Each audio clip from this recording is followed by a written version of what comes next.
तो अब आज कल 18 अगस्त है और 18 अगस्त को ही उपराष्ट्रपति के नाम की घोषणा होनी है। एनडीए की बैठकों का दौर चल रहा है। उधर इंडिया ब्लॉक की भी बैठकों का दौर चल रहा है और वो कोशिश कर रहे हैं कि इसको फाइट किया जाए या नहीं किया जाए। स्पष्ट है कि चुनाव अगर होंगे तो एनडीए का गठबंधन मजबूत स्थिति में है, उनके उम्मीदवार जीतेंगे। हारने की कोई स्थिति है नहीं। जैसा मैंने आपको बताया कि 100 सांसद के लीड से वो आगे हैं। 100 वोट वो उनसे आगे हैं।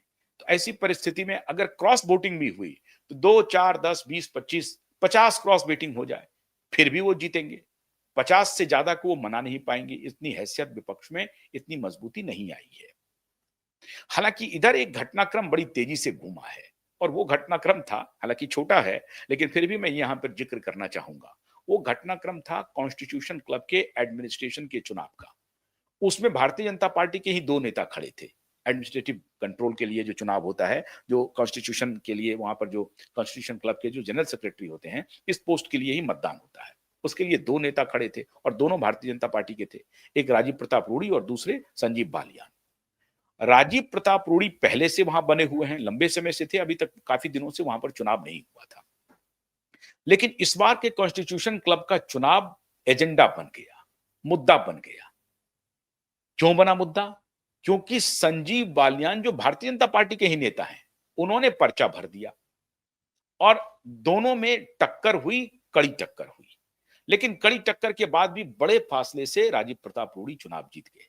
अब इसमें कहा जा रहा है कि राजीव प्रताप रूडी को कॉन्स्टिट्यूशन क्लब के जनरल सेक्रेटरी के पद के लिए चुनाव में विपक्ष के नेता राहुल गांधी ने भरपूर समर्थन किया।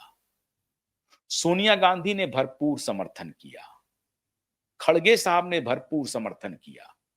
कांग्रेस का बहुत जबरदस्त समर्थन मिला और जो पूर्व सांसद भी जो वहां के वोटर हैं, पूर्व सांसदों ने भी राजीव प्रताप रूडी को अपना वोट दिया। खासतौर से जो बिहार के पूर्व सांसद हैं, उन्होंने तो जम करके राजीव प्रताप रूडी के समर्थन में काम किया, चाहे वो किसी भी पार्टी के हों, कांग्रेस के हों, दूसरे दल के हों, जेडीयू के हों और किसी अन्य दल के क्यों ना हों।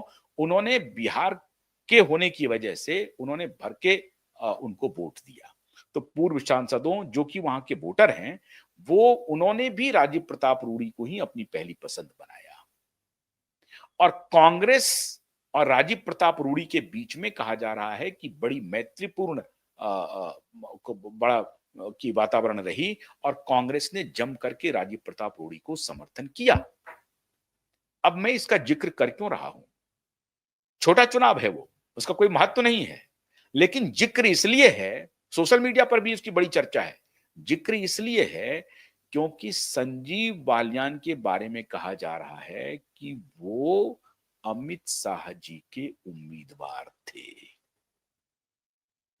और इसलिए अपनी ही पार्टी के अंदर 2 खेमा बन गया, 2 गुट बन गया और अमित शाह के जो समर्थित ग्रुप हैं, जो नेता हैं, उन्होंने संजीव बालियान को वोट दिया।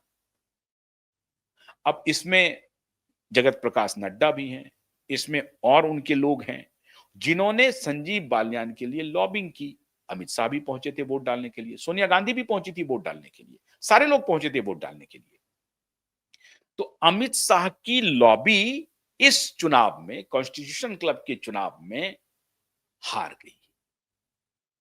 इसका बहुत महत्व नहीं है, लेकिन लेकिन चर्चा के लिए यह महत्व जरूर है कि अगर इस तरह की वोटिंग हुई जिसमें कि अब दोनों बीजेपी के, लेकिन बीजेपी के नेता के चयन में, बीजेपी के उम्मीदवार के चयन में एक वर्ग किसको सपोर्ट करता है, यह खुल करके सामने आ गया। मतलब राहुल गांधी अमित शाह की पसंद को पसंद नहीं करेंगे, जगत प्रकाश नड्डा की पसंद को पसंद नहीं करेंगे और अगर वो जगत प्रकाश नड्डा की पसंद है, अमित शाह की पसंद है, तो मोदी जी की भी पसंद है। इसलिए राहुल गांधी उनकी पसंद को पसंद नहीं करेंगे और अगर उनके खिलाफ किसी ने पर्चा दे दिया, रख दिया है और मैदान में डटा हुआ है, तो खिलाफ चाहे कोई भी हो, चाहे उसी की पार्टी का क्यों ना हो, उसको कांग्रेस पार्टी समर्थन करेगी। यही कुछ हुआ कॉन्स्टिट्यूशन क्लब के चुनाव में। और कांग्रेस पार्टी ने भी समर्थन किया राजीव प्रताप रूडी को। क्या ऐसा कुछ उपराष्ट्रपति के चुनाव में देखने को मिल सकता है? अगर अगर कोई ऐसा, लेकिन ये कैसे मिलेगा? अगर बीजेपी के 2 उम्मीदवार तो खड़े नहीं हो सकते हैं, एनडीए की तरफ से 2 उम्मीदवार तो हो नहीं सकते हैं, एनडीए की तरफ से तो एक ही उम्मीदवार होंगे। आपको दूसरा उम्मीदवार अगर देना है, अपोजिशन का उम्मीदवार होगा। क्या अपोजिशन का उम्मीदवार बैक ट्रैक कर लेगा? इसमें 2 पेच है। पेच नंबर 1 कि अगर वो उम्मीदवार मोदी और शाह के पसंद का हुआ, तो कांग्रेस और इंडिया गठबंधन विरोध में वोट करेगी। और अगर वो मोदी और शाह के पसंद का उम्मीदवार नहीं हुआ, तो कांग्रेस और इंडिया गठबंधन उसको वोट कर सकती है, सपोर्ट कर सकती है। और फिर इसको प्रचारित किया जा सकता है कि हमने मोदी शाह की लॉबी को हरा दिया।